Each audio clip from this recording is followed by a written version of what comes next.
And who's giving this money to them? Folks like us. We put our money where our mouth is. We want to see change in this country. You know, you got all these candidates on the Democrat side. Now the Republicans are jumping on the bandwagon talking about change.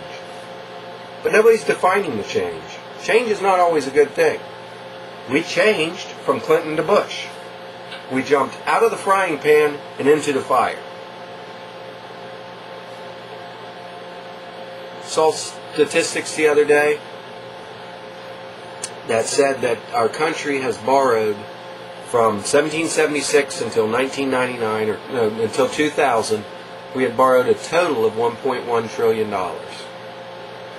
2001 to today, we borrowed $1.5 trillion. In 224 years, 224 years, we borrowed 1.1, and in 7 years, going into our 8th year, we borrowed 1.5. Asia is in, if we crash, Asia's in deep caca. Okay? Because they are heavily invested in us with the loans that they've got. Let's face it, the entire world is tied to the dollar in one way, shape, or form. You know, we take it upon ourselves. We elected ourselves the world police with no regard or complete disregard of the citizens of the world. By destroying these markets, because we've destroyed our own currency, and it's reached all-time lows, we're destroying the middle class throughout the world. Let me see. Yeah, I think every major writing on the New World Order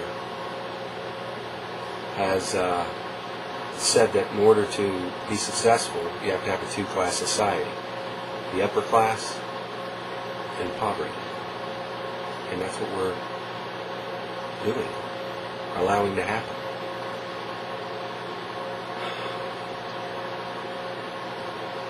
And one man has been speaking about this for decades. And percentage-wise, nobody's listening. 13% of the people in Nevada listen.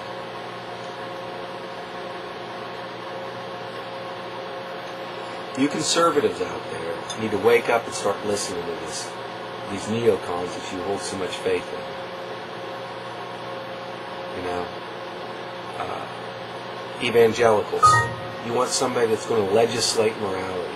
Look what it's done for us so far as Christians.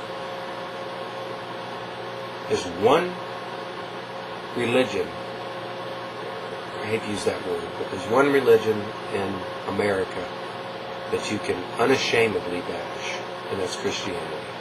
Why? Because we've been manipulated to set up these, to have been set up as haters. We hate the gays, we hate this, we hate that, we hate this. You know what?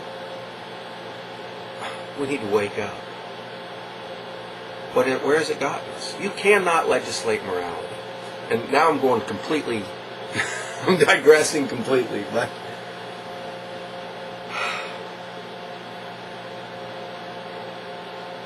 folks, start listening with your ears and your mind, not your heart.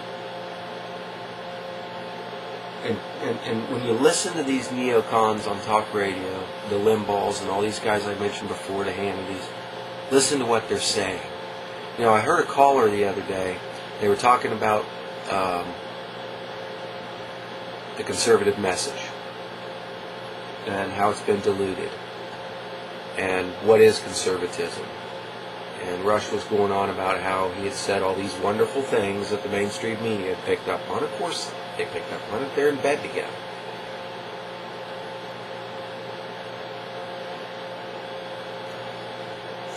If I'm mumbling to myself laying in bed, my wife's going to pick up on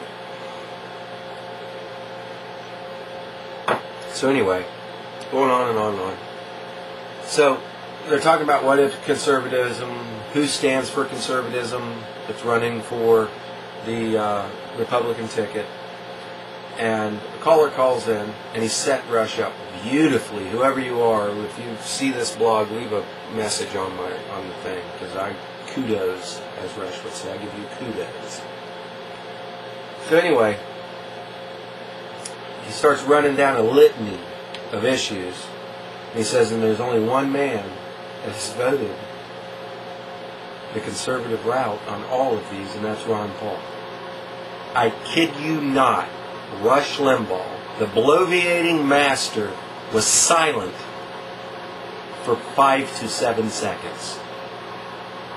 5 to 7 seconds of silence. 3 seconds on the radio is like a lifetime. 5 to 7 seconds of silence. And then he comes off with, well, the Ron Paul supporters want to set him up as the only true conservative, and I greatly disagree with that. Profoundly, I think is what he said. He profoundly disagrees. Okay? We're winning, folks. And we need to keep the faith and keep the strength. That's all I got for this week. Have a great one.